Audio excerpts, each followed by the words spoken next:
everybody, this is Will Sellenrod and welcome to another episode of Story Behind the Collector.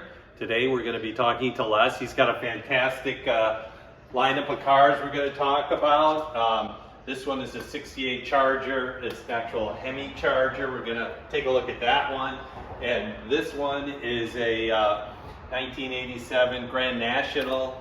This one is a Tribute car. Another 86 Regal and Oldsmobile 442. We're going to take a look at that one. We've got a 330i convertible, and we also have a 2002 BMW, which is one of my favorites in Les's collection, and we're going to take a closer look at that. So we'll interview Les, we'll pull some of these cars out of the garage, and I hope you enjoy this episode.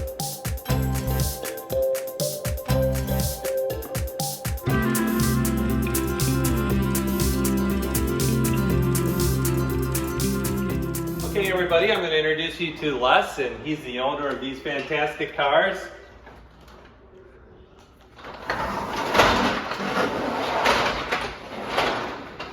Hello, Les. Good morning, Good Will. to see you again. Always a pleasure. Yes, always. Good morning. So, tell us about this fantastic Charger that you have here. I love the color.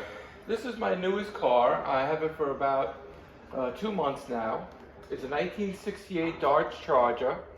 It started its life with a 440 V8 motor and an automatic transmission, but during its restoration, someone added a Hemi motor to it and a 4-speed transmission, Wow. which is probably the most desirable setup that you can get within the car. And it's a period correct Hemi, correct? It's a period correct Hemi. The engine is really what the whole car is about. This car was a very underrated car, the Hemi car. It was said to have 426 cubic inches and 425 horsepower. But people have dynoed these cars, and they've been up with a 585 horsepower. Wow. Drag races love these cars. The performance world still regard this as one of the best engines that was ever available. The Hemi motor is nicknamed the Elephant. So, Well, let's take a look at it. Can we pop the hood? my pleasure. So was this a rotisserie restoration then? It absolutely was. Oh my gosh, look at that. Yeah, That is- the Dukes of Hazzard, everyone knows. Well, they did a reunion show. And when they did the reunion show, the person who restored that car is the person who restored this car. So everything is done, and everything is done correctly. Literally, there is no grit in here. I mean, this is spotless. Yeah. The car is beautiful. The car has been driven very little. Since 2013, there was a record only of 100 miles added to the car. It was inside a gentleman's collection. He loved it, but that's about to change. We're going to put some miles on the car and enjoy it, and that's what cars are all about. And you have a manual transmission. Good man. Yep. That's And it gotta also be a had lot of fun. It also has a matching white stripe on the back. These are period correct rims on the car, but they're not the original rims on it. The car never had this size tires that are now on this car. Diameter-wise, you're saying they're bigger? Width-wise, yeah. Oh, okay. The width of the rim is much bigger, and the rear tires are 295. The majority of these are 383s, 440 engines, but this one with the Hemi, there are very, very few of them, So it is from a unique. brake standpoint, there are drum brakes all the way around then? There are disc brakes up front, Okay, so yeah. that's what makes the lack of power brakes more acceptable, because it is a good braking system, and drum in the rear.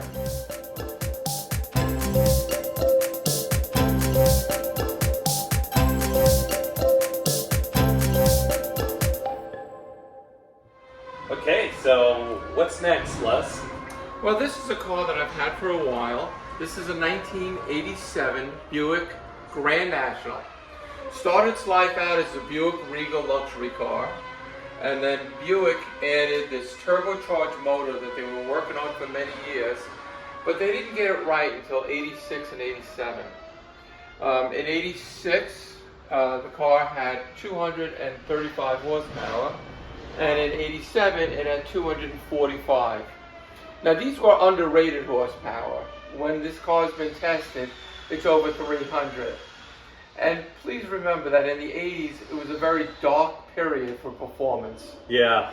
So this was considered one of the fastest cars in the United States, if not the fastest car in the United States, and might even be the world. I believe the Porsche Turbo was one of the few cars that was quicker in the late 80s. But this car is an amazing car in many features, but one of them is its low mileage. It only has 2,000 miles on it. That's incredible. Yeah, it's a Canadian car, so it is in kilometers. It has approximately 3,500 kilometers on it, but 2,000 approximate miles is the changeover. This car is also very heavily optioned. So not only does it have automatic power steering, power brakes, power windows, tilt cruise, it does have the factory T-tops, and that is again a desirable option, which you would take them off and put them in the trunk. Back then, there were very few convertibles, so this is how General Motors was able to give the public what they were looking for, was a T-top car. This car also has an electric block heater. Because it was a Canadian-sold car, most cars over there would want wake up in the morning. It's a little colder up there. Yeah, yeah, and the block heater's never been down on the car. So it really is heavily optioned equipment-wise. I was fortunate recently just able to pick up the original tires for the car. They went into reproduction. So the car came originally with the Goodyear Eagle GT tires, and these are exact duplicate of the original tires with the raised white letters. And it even says it on the window sticker. So are these like a bias ply then, or a radial, or? These are radials today. They were radials then, but it was an early radial. It's a wonderful car. Okay, so this is a 3.8 liter V6 motor that was commonly found in the 80s and 90s in most of General Motors cars. They used it in everything from Oldsmobiles to Chevrolet. It was a very popular engine. But what they did in the 1980s is they started to experiment with turbocharging. Okay. And what turbocharging does is it compresses the air before entering into the motor.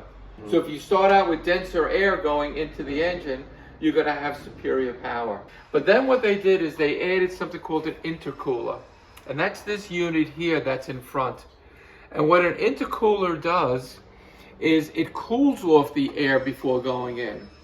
It's later realized that compressing hot air is very difficult. Compressing cool air is very easy.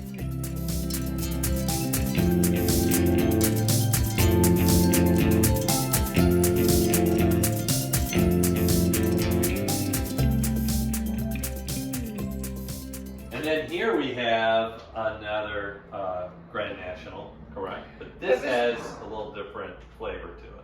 So being that this car only has 2,000 miles on it, I really couldn't drive it the way that I'd like to drive it.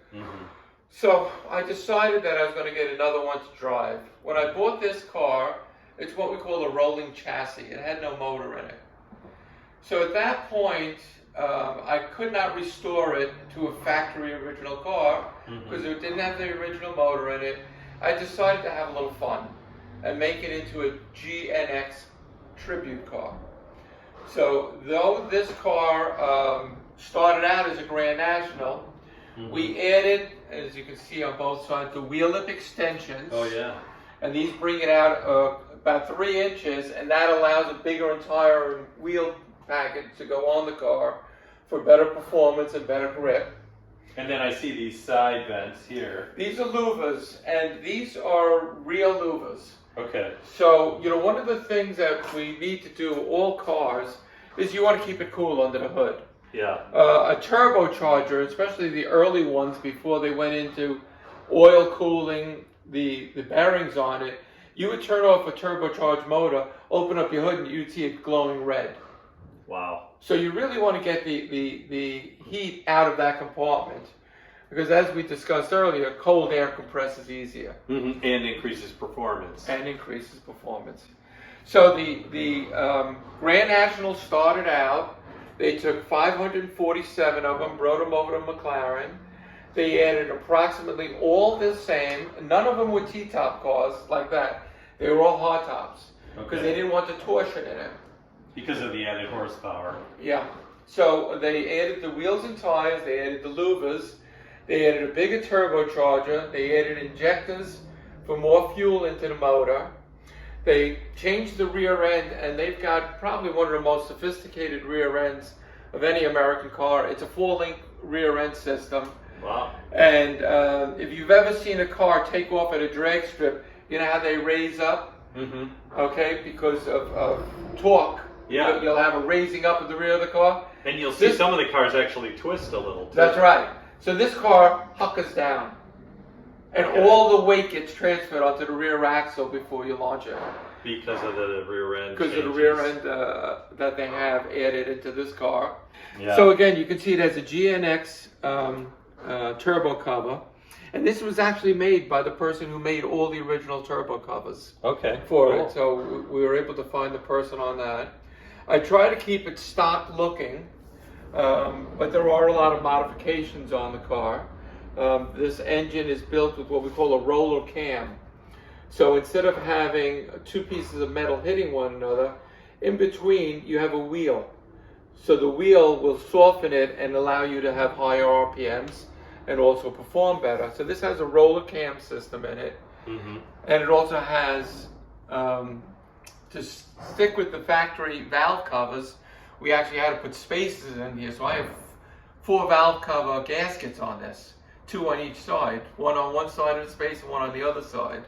So it's a complicated system. And why would you do that? I had to raise it up to stop the oil from falling out of the motor. If you don't have valve covers, the oil's going to go wherever it is. It had to go higher because of the roller cam system. Oh, okay, got it.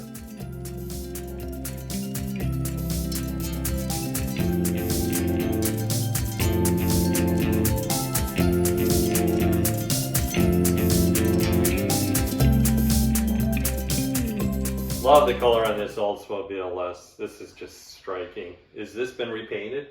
It has been repainted. This is one of my oldest cars. You know, I wanted to go to car shows, and I wanted something to be proud of. And I bought this car about 12 years ago, and I didn't do much to it. The paint job was okay, but it was a 20-yard car. You know, from the 20-yard line, it looked great. Mm-hmm. When you got close, you saw the imperfections in the paint. But during the pandemic, I have a neighbor of mine who's in the body business, and he gave me a wonderful deal on a paint job. Because business was probably slow during the pandemic, right? Everybody was homebound. Yeah, he was just trying to keep his employees employed. Yeah, that's and keep perfect. busy, and no one was driving, and no one was having accidents. So he did a wonderful paint job on the car, and at that point we also made an improvement recently on the hood. This is a different hood than originally came. This is a preferred hood if you have a big block motor. Now this is not a big block motor, but this is a matching motor to the car. So this is an all original drivetrain. It's a 350 cubic inch engine, which is probably the most common motor out there for many years. Recently I had it rebuilt, and I sent it out, and they did everything. They ripped it down to nothing. They turned the crank, they put new bearings on it, they put new timing chain on it, new distributor, new water pump, everything. Valve job completely done to it. The cam was worn out. We put a new cam in there, new piston rings, and reinstalled the motor in the car, and it really purrs and has great performance. And it's better performance than what it originally had, right? So you increased the performance on it? These cars were the beginning of the dark ages. This is 72. So the highest performance in muscle car era took place probably in the 60s, but the government was after them to make better gas mileage, fewer emissions, and at that point they lowered the horsepower on the car. And this is factory, these hood latches, correct? These are not. Oh, okay. So this hood has been replaced, but it's an exact replica of the original one. Most people who get hoods for these cars will get fiberglass hoods. Okay, I was going to ask what this is. So the factory, what they did is they made a steel hood, and these are fiberglass scoops that I would then Oh my gosh, that's gotta Get it be into so it. difficult to blend the paint when you got fiberglass on steel. it didn't seem to be as much problem as you and me thought it was going to be. But you can't tell. You can't It's tell. a perfect Did a match. beautiful job. Yeah. But this would be the factory stripe package that you would get with this hood, with these hold downs if you bought the car new with the big block. And these are functional, these scoops. They are. And here's the motor underneath. Another very clean engine bay, Les. Thank you. And this car right here has been improved. This air filter was an upgrade that I put on. I think from all the Oldsmobiles, I like the way that this one looks the best. Instead of a single snorkel, they have a dual snorkel. And you got the gold on the valve covers and the engine block. And the engine block is all correct on that. This is an air-conditioned car. It's got power steering, power brakes.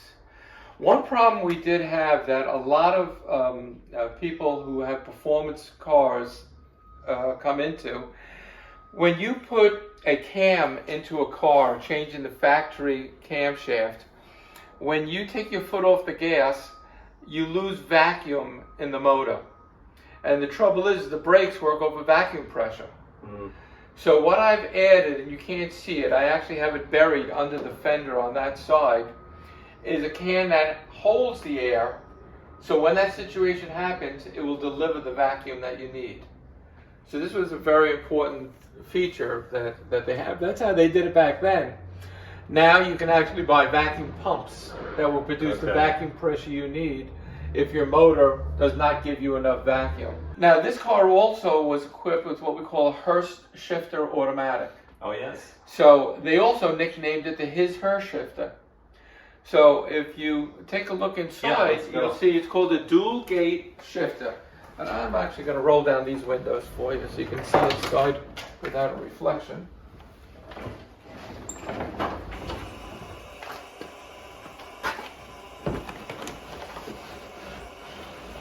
So the dual gate shifter means you can just bring it down like a regular automatic and put it in drive.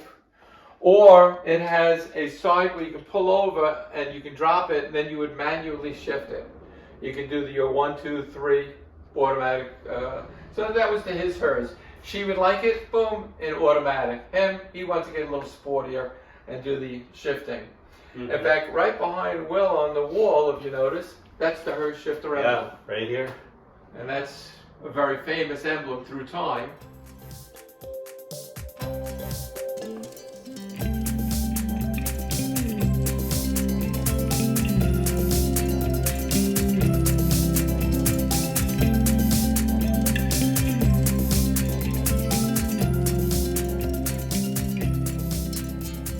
I'm partial to BMWs, and as you know, we have a partnership with the BMW CCA. So, is this the BMW side of the garage now we're on? Yes, it is. This one right here is a 2007. This is a 335i convertible. This is a wonderful car. It is just such a pleasure to drive. It only has about 35,000 original miles on it. Nice. I bought it from a gentleman in Huntington who was the original owner, and because of failing health, he just was not driving it that much, and was willing to let it go. The paint is original on the car. This car has got a 3.5 liter 6-cylinder motor with twin turbos on it, and it's 300 horsepower, and this car is a blast to drive. Everyone is looking for the M-Series cars, and the M-Series car in this car would be basically this car, but then they do a little modification to the motor. Yeah, it has the bubble hood, and some of them have the V8 engine. Right. And I've heard from performance tuners that you can actually get more horsepower out of this 6-cylinder than you can out of the V8. That's what I've heard. I've heard you can actually chip the car, change the airbox, and a couple of other simple modifications, and pick up as much as 100 horsepower to have a 400 horsepower car. Now, you're a high horsepower guy, just based on what we just learned from the Hemi and the GNX and the 442. But this So- car is more than adequate within its stock form. Yeah. It doesn't need anything more than this. Yeah, and I was just looking to see you have an automatic in there. So Yeah. this is like, what is this, your Sunday morning car? It's just a different car. You know, I was looking for one of these. I didn't know exactly what I was looking for, but I definitely wanted a convertible. I've had a number of BMW convertibles. I had a 2003, and I had a 97 and an 87. Okay. So I've had a few of these, and they're wonderful cars. And so I was looking for something that I could enjoy with my wife, go out, if I have to take a long ride, and this car is that car.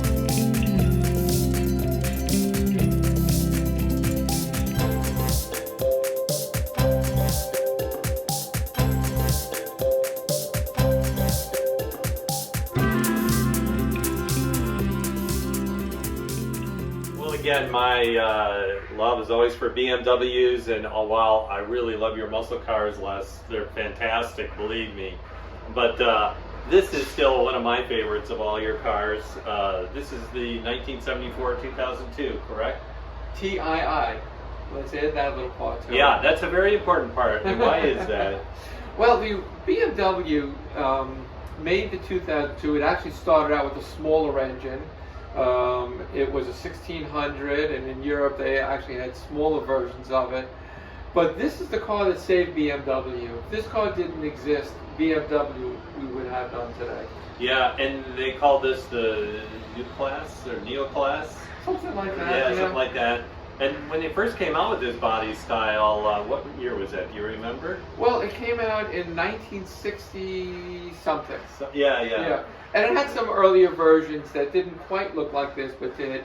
They had a TI earlier version. Mm-hmm. So they had a couple of different modifications. They had a cabriolet model off of this. Mm-hmm. But this is the one that's most sought after. It's the 2002 TII. The original 2002, which was, I believe, 68 or 70, the first ones, only had 98 horsepower. So it was not a very performance car, but it was four-seater with a wonderfully large trunk, an amazingly large trunk. And then this car, they put the TII was the fuel injected, and the fuel injected motor now was approximately 135 horsepower. Big which, jump. Yeah. when we're talking about the other cars over there, it doesn't sound like much. But you also have a lighter car here too, You have a right? lighter car and a nimble car, and this car really had a nice mixture of everything together. Let's pop the hood. Take a look underneath. Okay. And then did you do anything horsepower-wise to the engine? Did you increase it more? You kept it all stock? Okay. This was something that we just kept stock 100%. And really, the car was really a bad leaker. I had all kinds of oil leaks. Okay. So we did a timing chain on it, so we replaced all the covers on the front, the oil pan gasket, we did a rear main seal on it. So all the gaskets were really more that was done. All the fan belts and hoses were changed. I do that on all my cars when I get them. We do the brake lines. We did a complete front suspension on the car. We did a complete rear suspension, new shock absorbers on the car. I put front and rear shocks and struts onto the car. But it's... You really went through it end to end then. I've said this once and I've said it 100 times. I don't want to restore another car. And then I find another car and it's kind of like a puppy when he looks at you. Yeah. You just got to give in and you end up doing the repairs that are needed. Mm-hmm. And I feel good that I brought this car back, because I don't know if anyone would have done what I did to the car, or if they would have just, cut it up or done something else to it. Well, Les, it's been fantastic. I mean, just looking at all the cars here, you have to be so happy with the collection that you put together over the years. I mean, is there anything more you'd like to do with your collection? You're going to want to add to it? What are your thoughts? Well, I'm always looking for something new. I've recently spent a little time over at the Ferrari dealer, looking and see if they've got something interesting. I've always wanted a Porsche turbo, and I'm going to just have to make a little more space, I think. Yeah, because now you're, what, semi-retired, would you say? I would say. So your sons have taken over this great business empire you built, and now you get to do what you truly love, right? I get to play with my cars all day. Awesome. Well, thank you very much. Really appreciate all your time.